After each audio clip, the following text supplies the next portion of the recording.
జగన్నాథ రథచక్రాలు వస్తున్నాయి రథచక్ర ప్రళయ ఘోష భూమార్గం పట్టిస్తాను భూకంపం పుట్టిస్తాను। आखिर क्यों जगन्नाथ मंदिर के ऊपर कोई पक्षी नहीं उड़ता है और क्यों मंदिर का झंडा हवा की दिशा की विपरीत दिशा में लहराता है और क्यों मंदिर की रसोई में सबसे ऊपर रखा हुआ बर्तन सबसे पहले पक जाता है। और सबसे बड़ी सवाल यह है कि आखिर क्या है वो रहस्य ब्रह्मा पदार्थ जिसे आज तक किसी ने नहीं देखा। नमस्कार दोस्तों, आज हम जानेंगे जगन्नाथ पुरी मंदिर का कुछ रहस्य के बारे में, जो रहस्य आपको पहले से ना कभी पता है ना पहले से ना कभी आपने सुने होंगे। आपने शायद मंदिर के बारे में कुछ ना कुछ जाने होंगे या तो मंदिर जाके देखे होंगे, पर आज हम ऐसे कुछ मंदिर के बारे में बताएंगे, ऐसे कुछ रहस्य के बारे में बताएंगे जो रहस्य आपने ना कभी पहले सुने होंगे ना कभी देखे होंगे। हाँ दोस्तों, जरा आपने सोचिए आखिर क्यों जगन्नाथ मंदिर के ऊपर कोई पक्षी नहीं उड़ता है और क्यों मंदिर का झंडा हवा की दिशा की विपरीत दिशा में लहराता है और क्यों मंदिर की रसोई में सबसे ऊपर रखा हुआ बर्तन सबसे पहले पक जाता है। और सबसे बड़ी सवाल यह है कि आखिर क्या है वो रहस्य ब्रह्मा पदार्थ जिसे आज तक किसी ने नहीं देखा। क्या आपको यह पता है कि 800 साल से अधिक समय में इस मंदिर को कई बार लूटा गया है, लेकिन इसके आस्था को कोई तोड़ नहीं पाया है। और आखिर क्यों करोड़ों लोगों भगवान जगन्नाथ को सिर्फ भगवान नहीं बल्कि पूरी ब्रह्मांड का स्वामी मानते हैं। दोस्तों, भारत में हजारों मंदिर है, लेकिन एक मंदिर ऐसा है जो इतिहास, आस्था, रहस्य और चमत्कार का अनोखा संगम है और वो मंदिर है जगन्नाथ पुरी मंदिर। लेकिन आज की वीडियो में हम सिर्फ वही बातें नहीं बताएंगे जो आप पहले से जाने हैं, पहले से सुने हैं।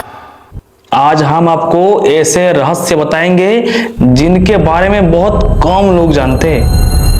What you are going to hear today might completely change the way you look at Jagannath Puri. Don't miss ending. Watch till the end. तो नमस्कार दोस्तों, मैं हूं ओमकार नायक और आपको स्वागत है ज्ञान भंडार पर। भारत के पूर्व तट पर बसा एक राज्य जो संस्कृति से भरपूर है। समुद्र की लहरों से घिरा हुआ ये मंदिर की भूमि और वीरों की भूमि और भगवान जगन्नाथ की भूमि, यानी हमारा प्यारा राज्य नाम है उड़ीसा। वही धरती है जहां कला, संस्कृति, आध्यात्मिकता और भक्ति सौंदर्य से जीवित है। कोणार्क का सूर्य मंदिर, लिंगराज मंदिर, उदयगिरी, खंडगिरी और इन सबके बीच करोड़ों लोगों की आस्था का केंद्र वो है जगन्नाथ मंदिर। उड़ीसा के लोगों के लिए भगवान जगन्नाथ केवल भगवान नहीं है, वो है एक परिवार है, मित्र है और जीवन का आधार है। अब सवाल ये आता है कि आखिर इस मंदिर की शुरुआत कैसे हुई। कहानी शुरू होती है राजा इंद्रद्युम्न से। कहा जाता है जब द्वापर युग खत्म हुआ तब भगवान श्री कृष्ण ने पहले इस कलयुग में नील माधव के रूप में पूजा पाने लगे। कहा जाता है कि जब राजा ने भगवान विष्णु के दिव्य रूप नील माधव के बारे में सुने तब उन्होंने अपने लोगों को खोज के लिए भेजे। बहुत खोजबीन के बाद नील माधव का पता चल गया, लेकिन जब राजा वहां पहुंचे तो मूर्ति गायब हो चुका था। फिर भगवान विष्णु ने स्वप्न में दर्शन दिए और कहे, हे इंद्रद्युम्न, समुद्र में एक दिव्य लकड़ी तैर के आएगी, उस लकड़ी से मेरा मूर्ति बनवाना।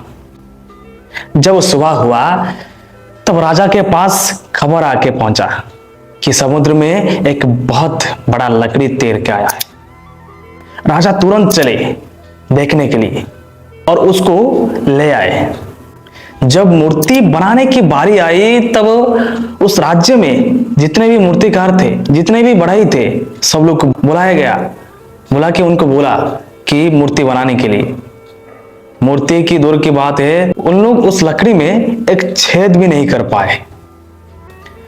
अंत में कहा जाता है कि स्वयं भगवान विश्वकर्मा बढ़ाई का रूप लेकर मूर्ति बनाने के लिए आए। लेकिन वो जो रूप लेके आए थे, जो शरीर लेके आए थे, एक बहुत वृद्धा थे और वो सही से खड़े नहीं पा रहे थे, सही से चल भी नहीं पा रहे थे। और वो महाराज को बोले, हे राजा इंद्रद्युम्न, मैं भगवान की मूर्ति बनाऊंगा। और लास्ट में जब इतने कारीगर फेल हो गए, बड़े बड़े कारीगर, तो इंद्रद्युम्न ने सवाल किए, इतने बड़े बड़े हमारे राज्य में कारीगर फेल हो गए, आप कैसे कर पाओगे? तब भगवान विश्वकर्मा बोलते हैं कि मैं अवश्य पारूंगा, मुझे एक अवसर दे के देखिए। तब अंत में राजा राजी हो जाते हैं और उनको बोलते हैं, ठीक है, आपको एक अवसर दिया जाता है, आप भी कोशिश कीजिए। लेकिन उन्होंने एक शर्त रखी कि काम पूरा होने तक कोई भी दरवाजा नहीं खुलेगा, ना मुझे बुलाएगा। तो महाराज ने उनका शर्त में राजी हो गए और उनको एक कमरा दिया गया। तो ऐसे क्या हुआ, रानी के मन में कुछ आशंका आया कि इतने बूढ़े आदमी है, कैसे बनाएंगे, क्या करेंगे, कुछ नहीं खाएंगे, उनको बुलाएंगे नहीं। तो रानी क्या करते हैं, रोज जाते हैं और दरवाजे के पास कान दे के सुनते हैं, खट खट खट खट आवाज आता है कि नहीं आता है। जब सुनते हैं हाँ आवाज आता है तो वापस चले आते हैं। ऐसे हर दिन रानी जाते हैं और कान दे के सुनते हैं आवाज आ रहा है कि नहीं। तो एक दिन गया, 2 दिन गया, 4, 5, 6 दिन तक गया। जब 5-6 दिन तक आवाज आया, जब 7वां दिन आ गया तब कोई आवाज नहीं आया। रानी गए, वो दरवाजे के पास कान लगाया तो कोई आवाज नहीं आया। तब रानी गुंडीचा जी ने, जो कि राजा इंद्रद्युम्न के धर्मपत्नी थे, वो अस्थिर हो गए और दौड़ के जाके राजा को बोले कि महाराज, मूर्ति घर में कोई आवाज नहीं आ रहा है, क्या हुआ? क्या वो वृद्धा मूर्तिकार का अंत तो नहीं हो गया? चलिए हम देखते हैं। तो रानी गुंडीचा जी की कहने पे राजा और रानी गुंडीचा जी ने जाके दरवाजा खोल दिए। जो देखे वो आज तक एक नारी का दोष माना जाता है। उसके बाद राजा रानी देखे कि मूर्तिकार उभान है, मूर्तियां अधूरी अवस्था में है और जो मूर्तिकार जो मूर्ति बना रहा था वो उभान है। और अभी भी दुनिया बोलता है एक स्त्री के लिए महाप्रभु अधूरा रह गए। आमतौर पर देखे तो रानी गुंडीचा जी का दरवाजा खुलना ऐसा कोई उद्देश्य नहीं था। वो सोचे कि एक वृद्धा मूर्तिकार जो ना कुछ खाना खा रहा है, ना कोई आवाज आ रहा है, उनका क्या हुआ? ये संदेह से उन्होंने जाके दरवाजा खोल दिए। इसीलिए आज भी भगवान जगन्नाथ, बलभद्र, सुभद्रा की मूर्तियां अधूरी दिखाई देता है। तो इसके बाद हम जानते हैं कि यहाँ कौन सा पूजा होता है। दोस्तों, शायद बहुत कम लोग जानते हैं कि यहाँ दिन भर में कई विशेष सेवाओं और पूजाएं होती है, जैसे कि सुबह मंगल आरती, अभिषेक, भोग, मध्याह्न पूजा, संध्या आरती, रात्रि पूजा। हर दिन भगवान को कई बार वस्त्र बदले जाते हैं, भोग लगाए जाते हैं, आरती की जाती है। ऐसा माना जाता है कि यहाँ भगवान को एक जीवित राजा की तरह सेवा दी जाती है। फिर इसके बाद इतिहासकारों के अनुसार इस मंदिर पर कई बार आक्रमण हुआ है। सबसे चर्चित आक्रमणों से एक था काला पहाड़ का हमला। कई बार मंदिर का संपत्ति लूटने की कोशिश हुई है, लेकिन हर बार पुजारियों और भक्तों ने भगवान की मूर्तियों को सुरक्षित स्थान पर पहुंचा दिए थे, जिसके कारण मंदिर की परंपरा कभी समाप्त नहीं हुआ है, आज तक चल रहा है। यहाँ पे और एक बहुत बड़ा सवाल आता है कि क्या अंग्रेज लोगों ने भी मंदिर पर कब्जा किया था? जब ब्रिटिश शासन भारत में आया तब उन्होंने पूरे क्षेत्र का प्रशासन अपने नियंत्रण में ले लिया, लेकिन वे मंदिर की धार्मिक परंपरा को पूरी तरह समाप्त नहीं कर पाए। कुछ समय तक प्रशासनिक हस्तक्षेप जरूर रहा, लेकिन भगवान जगन्नाथ की पूजा और परंपरा लगातार चलती रही। आज भी मंदिर की व्यवस्थाएं परंपरागत नियमों के अनुसार चल रही है। तो इसके बाद आइए जानते हैं मंदिर का सबसे बड़ा रहस्य क्या है। तो सबसे पहला झंडा। कहा जाता है कि मंदिर का ध्वज हवा की दिशा के विपरीत लहरता दिखाई देता है। नंबर 2, सुदर्शन चक्र। मंदिर के ऊपर स्थित सुदर्शन चक्र को आप किसी भी दिशा से देखोगे ऐसा लगेगा कि वो आपकी ओर देख रहा है। नंबर 3, मंदिर के ऊपर कभी भी पक्षी नहीं उड़ते। कई लोगों के मानना है और दावा करते हैं कि मंदिर के ठीक ऊपर पक्षी बहुत कम दिखाई देता है। और नंबर 4 पे आता है छाया का रहस्य। लोकप्रिय मान्यता है कि मंदिर का मुख्य शिखर असामान्य रूप से ध्यान आकर्षित करता है और इसके छाया को लेकर कई रहस्यमयी दावे किया जाता है। हालांकि इस विषय पर अनेक कथाएं हैं और सभी दावों को वैज्ञानिक पुष्टि नहीं होती है।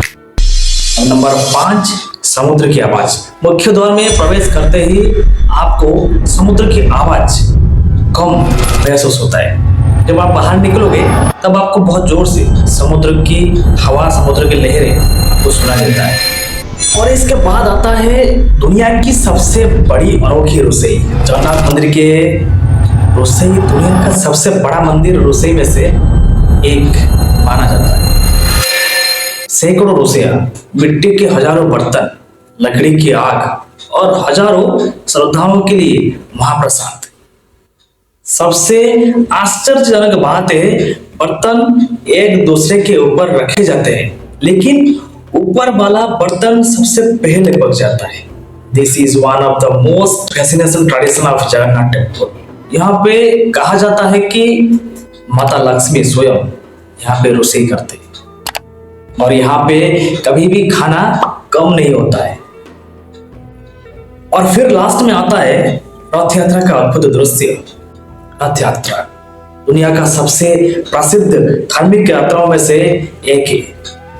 रथ यात्रा, जो लोग मंदिर जा नहीं पाता है, जो भगवान को अपनी आंखों से नहीं देख पाते हैं, तब भगवान खुद भक्तों के पास आ जाते हैं। साल में एक बार भ्रमण के लिए जगन्नाथ, बलभद्र, सुभद्रा तीनों श्री मंदिर छोड़ के उनके मौसी के घर जाते हैं और जिसको गुंडीचा यात्रा भी कहा जाता है। और ये यात्रा दुनिया का सबसे बड़ा प्रसिद्ध धार्मिक यात्राओं में से एक है। लाखों श्रद्धालु रस्सी पकड़कर, खींचकर भगवान के रथों को आगे बढ़ाते रहते हैं, आगे खींच के रहते हैं। ऐसा माना जाता है कि रथ की रस्सी को छूना भी पुण्य का कर्म है। अगर आप पूरी नहीं गए हैं, रथ यात्रा नहीं देखे हैं, मैं तो डेफिनेटली बोलूंगा आप कंपलसरी एक बार जाके रथ यात्रा देखिए और इतना नजदीक अपनी आंखों से देखोगे ना, अपनी जीवन धन्य और अपनी जीवन सार्थक हो जाएगा। क्योंकि वो भक्त के भगवान होते हैं। अगर भक्त भगवान के पास नहीं जा पाता है तो भगवान भक्तों के पास आते हैं और जगन्नाथ ऐसे है। तो दोस्तों, जगन्नाथपुरी केवल एक मंदिर नहीं है, ये इतिहास है, ये संस्कृति है, ये आस्था है और ये उड़ीसा की आत्मा है। Jagannathpuri is not just a destination, it is emotion. बाकी यह था हमारा जगन्नाथ मंदिर का कुछ रहस्य की बात, जो आप सभी को पता नहीं होगा, और पता भी होगा तो दोबारा सुनिएगा, आपको बहुत मजा आएगा। क्योंकि भगवान की कथा है, भगवान की बातें है, जितना बार सुनोगे आपके अंदर जो फीलिंग्स आएगा, आपको बहुत पुण्य मिलेगा। बाकी ये था हमारा जगन्नाथपुरी मंदिर के ऊपर एक वीडियो। अगर आप सभी को अच्छा लगा है तो डेफिनेटली दोस्तों सब्सक्राइब जरूर करना, लाइक करना, शेयर करना उन लोग के लिए जो लोग ना कभी जाने हैं, ना कभी गए। और आप सभी जरूर एक बार उड़ीसा के पुरी जगन्नाथ मंदिर जाके घूम के आइए, देखिए बहुत मजा, बहुत इंटरेस्ट आएगा। बाकी यहाँ से रहते हैं, फिर मिलते हैं कोई एक दूसरा वीडियो में। जय हिंद, जय जगन्नाथ। ठोक लीजिए, 5000 लौटे दिख जाना चाहिए। ये 4000 के लिए मैं यहाँ पे नहीं खड़ा हूँ।